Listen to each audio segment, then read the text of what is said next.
tonight I'm going to introduce myself. So my name is Justin, and I'm a recovering nice guy.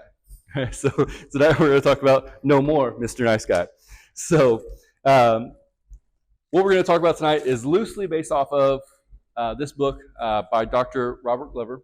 It's a book that I read a couple of years ago, and it really changed who I am as a person, and who I am as a leader, and who I am as a son of God. And the book is more of a worldly, secular book. However, I was able to apply some biblical principles to it that help us understand the difference between being a nice guy, a good man, and a man of God. So a lot of the principles are going to come from this book, but the biblical principles are outside of this. I was able to kind of loop into this right here. So No More Mr. Nice Guy. You've all heard that song. I think it's Alice Cooper that sings the song No More Mr. Nice Guy, right? So the nice guy, I'm going to tell you first about nice guy syndrome, right? So this is not necessarily a good thing. It sounds like a good thing on the surface, but the reality is under the surface there's a lot of kind of undermining things that the nice guy is. So and the emphasis of the book is that nice guys believe that if they are good, giving, and caring, that they will in return be happy, loved, and fulfilled. But when this fails, they just try harder, which inevitably results in resentment, helplessness, and a hardened heart. Okay, so we're going to talk about this nice guy. And so the nice guy is, again, sounds good on the surface. Kind of like a Christian man sounds good on the surface, right? But in reality, we're called to be a man of God. So this nice guy, we're going to move from being a nice guy to being that good man. Okay, so now the nice guy, you probably know a nice guy in your life. In fact, you may have been a nice guy. You may currently be a nice guy, but you might not know it, right? And so here's where and you know this guy in your life. The nice guy is the guy who frustrates his girlfriend because he's so afraid of conflict that nothing ever gets resolved. Okay, whatever you say, babe. Okay, I'm not going to make a decision because you're going to criticize me. I'm just going to let you make all the decisions, right? He's the boss who reverses his decisions because he cares more about being liked than being respected. So when he rolls out a new plan at work and the employees, oh man, this is terrible. Like, why would you do this? And he's like, oh, you're right.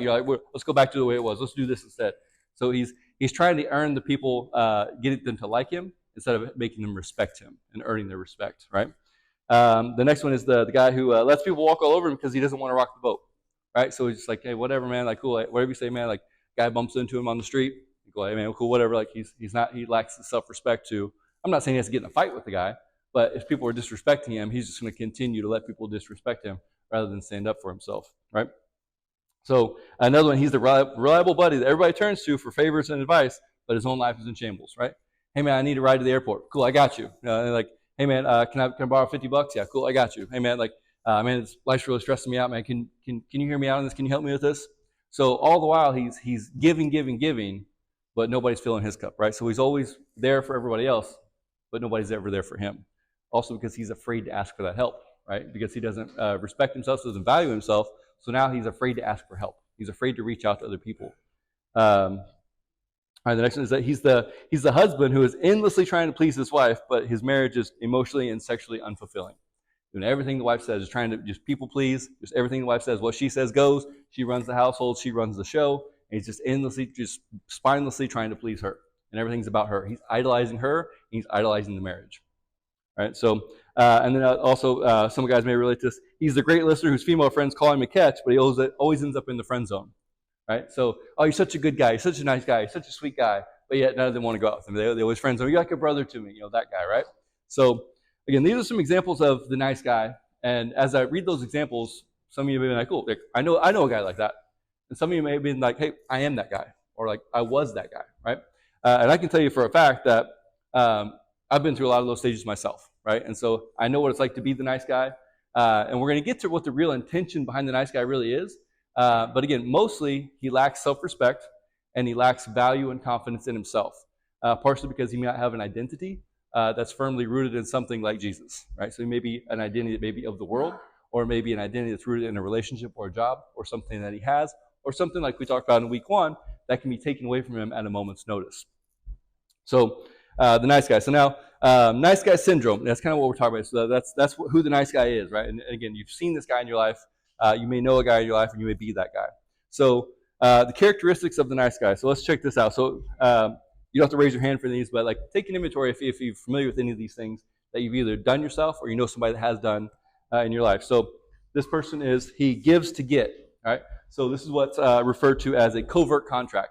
So the covert contract is he's giving with an expectation of acknowledgement or return favor instead of giving from his abundance. So what he's doing then is he's giving to somebody and expect without acknowledging why I'm doing this, right? So he's doing them a favor, doing something for them, and kind of hoping that they notice, right? So what he's hoping for is that this person sees what I'm doing for them, and they're going to say, "Hey, thank you for doing that," or they're going to say, "Hey, you know what? Cool, I got you back. I'm return the favor to you." Like, cool, you bought tickets to the game, and then he's going to be, "Okay, cool, I got you next time." You buy him a drink, buy him a beer after work one night. You expect him to return that favor. It's an unspoken expectation, and this is covert contract. And so a lot of times men do this with women, like they take them out on a date and they're expecting something at the end of the date because they paid for dinner in the movie, right?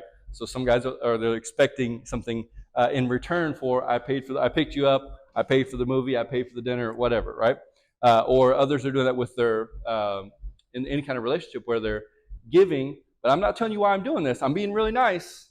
And I'm not telling you why I'm being nice, right? But then when you don't return that favor, I get upset because I have a contract with you that you didn't know about, and you didn't fill up your end of the bargain that you didn't know you're supposed to fill up, right? So now you're mad at somebody, you're building resentment and anger towards somebody for a bargain they didn't know they were part of, right? So you're covertly putting them into a contract. And so these covert contracts are terrible for the nice guy because they give, but they're not saying why, or they're not giving an expectation why they're doing this. And then when it's not returned and it's not acknowledged, then all of a sudden they get mad at those people that they used to give to, right? So then now they get angry at this person, they blow up on this person. They end up ruining friendships, relationships, business partnerships, jobs, all that good stuff for that because they have expectations that are uncommunicated to the other person like that. So the other part is going to be caretaking. So this is where you're doing something for somebody instead of teaching them or holding them accountable to that, right? So if you're a manager at work and you empower your employees to do something and they fail to do that or they don't do it up to the expected level, then instead of you correcting them and holding them accountable to that, hey, you didn't do this right, here's how to do this, or you teach them how to do it correctly, instead, you're going to be like, you know what, cool, whatever, I'm just going to do it myself, right? Some of you guys might be able to relate to this if your wife asks you to clean the house and you go through and you clean, no, not that way. So, like, you don't clean it the right way, right? Put the dishes up, you don't put the dishes up the wrong way. You put the milk up the wrong way, right?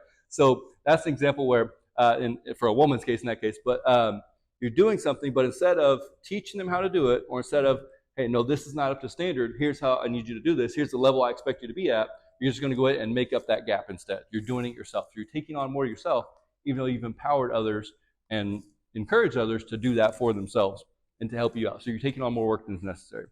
The next part is fixing. Men, we got a problem with this, right? So men, we are Mr. Fix-It, right? We like to fix things. And so we like to, when there's a problem, we don't like to, sometimes your friend may be calling you about a problem, and they might not want an answer for it. They just may want to be able to vent about that problem. They may, hey man, this situation at work, man, it's crazy. These guys don't listen to me. I told them 3 times to do it this way, and like, but that friend may not want a solution. He may just want somebody to hear him out. Like, I just need to vent to somebody because he can't vent to those employees that he manages. So that's the people he's mad at, right? So he's fixing. The nice guy is fixing things instead of just listening or allowing space for that man to be present with that man or woman in that case like that. The next one's keeping the peace. So this guy just, you know what? Instead of standing my ground, I'm going to conform to what the majority of people want right here, right? So I'm just going to, instead of, you're doing something wrong, and I know it's blatantly wrong, but everybody's agreeing with it, so I'm just going to go along with it. I'm just going to agree with it and not stir up any commotion right here. I'm not going to disturb the peace. I'm just going to swallow my pride and just deal with this later, or maybe not even deal with it at all, right? So if you know your friends are doing something immoral or wrong, and you don't agree with that, the nice guy just goes along with it, versus the good man or the man of God is going to go do something about it. He's going to stand his ground and be like, hey, you guys can go ahead and do that thing. I'm going to sit back. Like, I'm out on this one, right? So conforming to the crowd, avoiding conflict along those same lines. So instead of confronting hypocrisy or unethical behavior, compromises his morals, right? So just to fit in, right? So now he's just going to blend in, right? So like, the guys are going out, they went out fishing all day. Now we're going to go out drinking the rest of the night, and we're going to go, hit the bar after the fishing trip. And now we're like, it may not be what you had in mind, but you know what? Just to fit in with the guys, that we're having a good time, and I don't want to, I want to cause a scene. I'm just going to roll with it and go out with the guys tonight. Even though I had plans with my wife tonight, I had plans with my son tonight, something like that. All right. Now, this one is a big one for a lot of guys: seeking approval.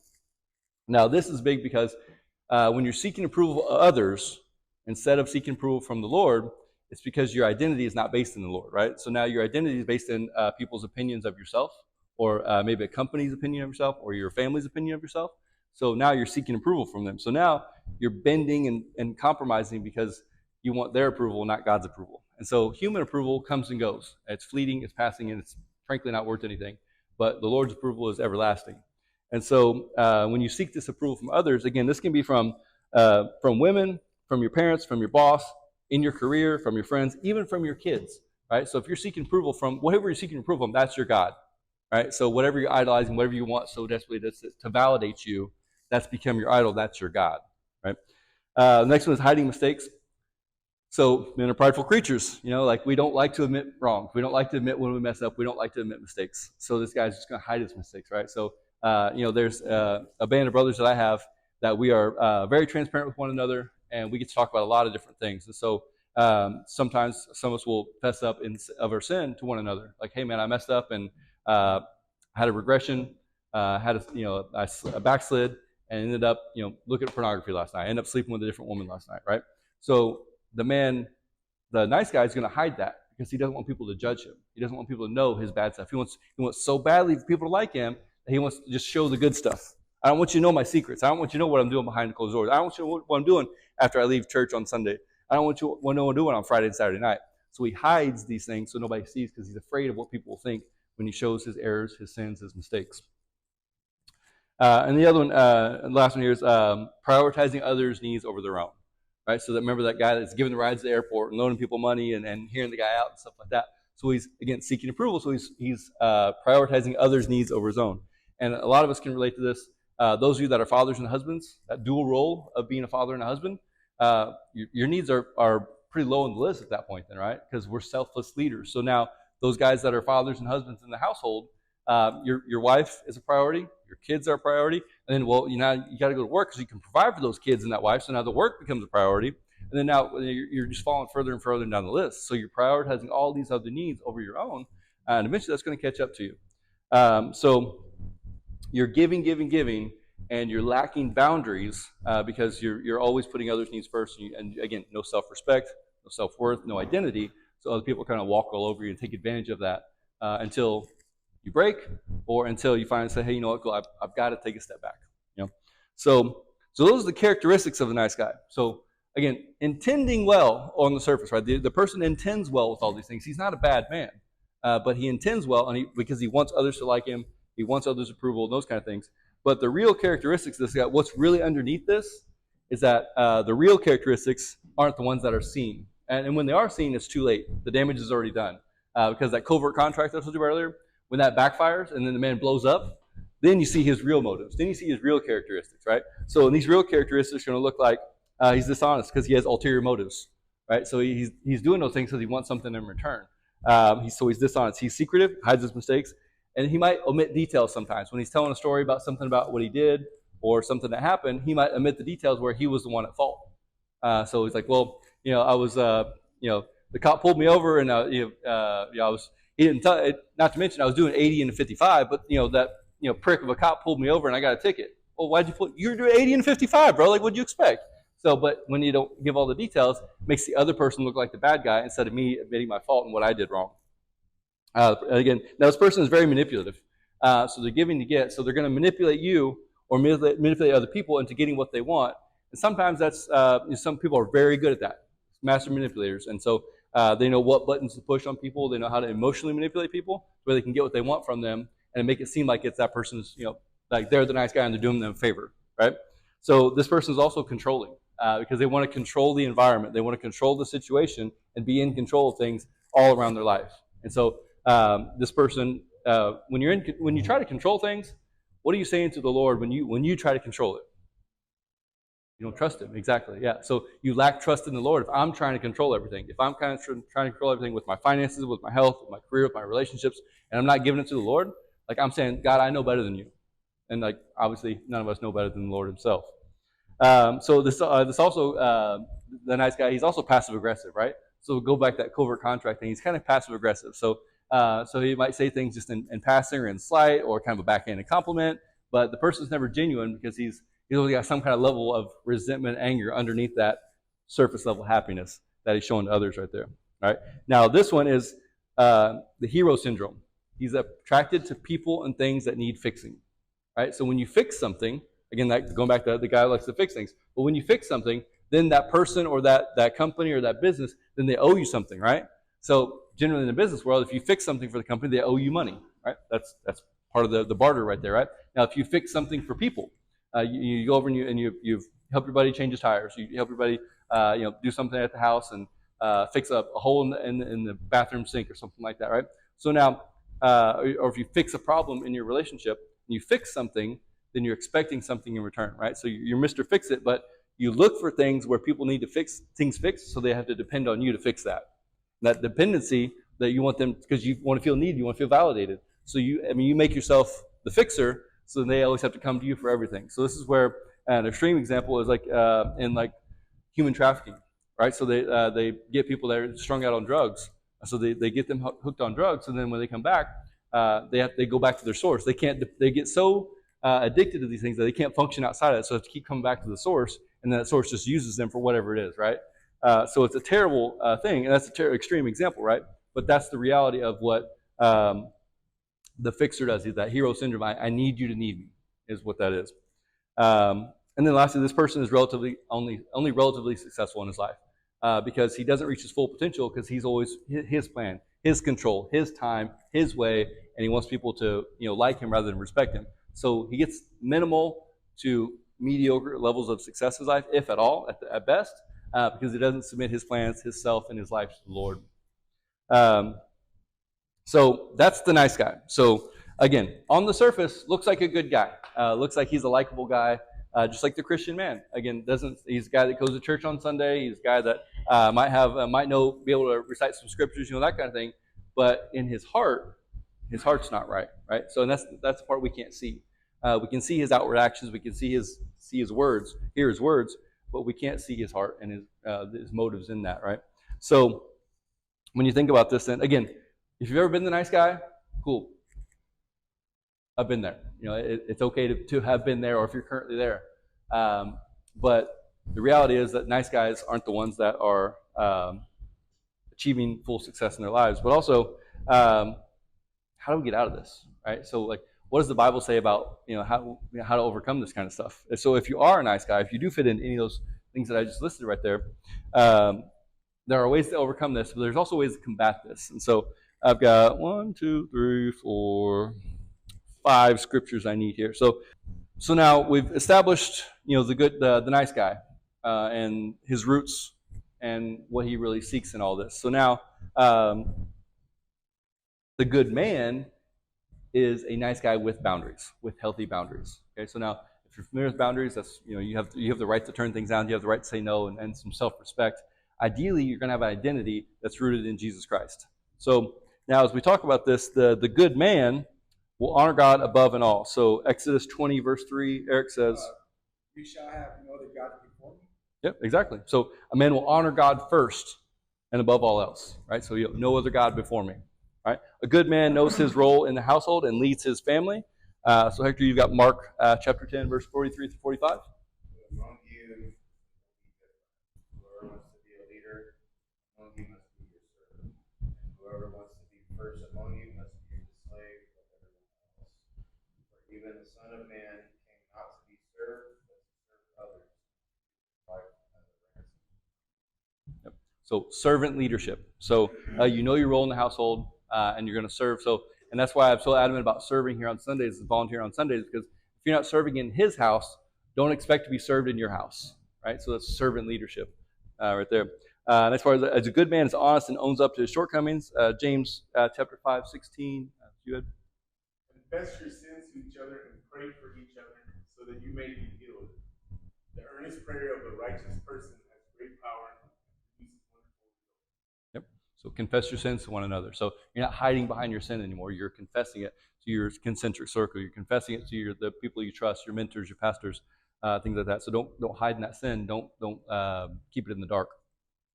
A good man is open and accountable to a group of trusted, godly men. So Proverbs 27, verse 6, Miguel says, "Wounds from a sincere friend are better than many kisses from an enemy." Mm-hmm. So Your real friends will call you out. Like your real friends are going to call you out on your BS. They're going to keep you accountable to what you said. You want to be that man of God. Well, you're not acting like that man of God. This is not what a man of God would do, right? So your friends are going to tell you some hard truths sometimes. They're going to be able to have uncomfortable conversations with you. But the ones that if they don't care about you, they're just going to agree with you. Oh man, you're good. Don't worry about it. That's okay. It's all good. You can keep doing that. It happened just one time, man. Don't worry about it. It's all good. But your friends are going to, hey man, like that behavior's got to stop. That's not okay. And I love you. I love you enough to tell you, I don't want you to keep living in that sin.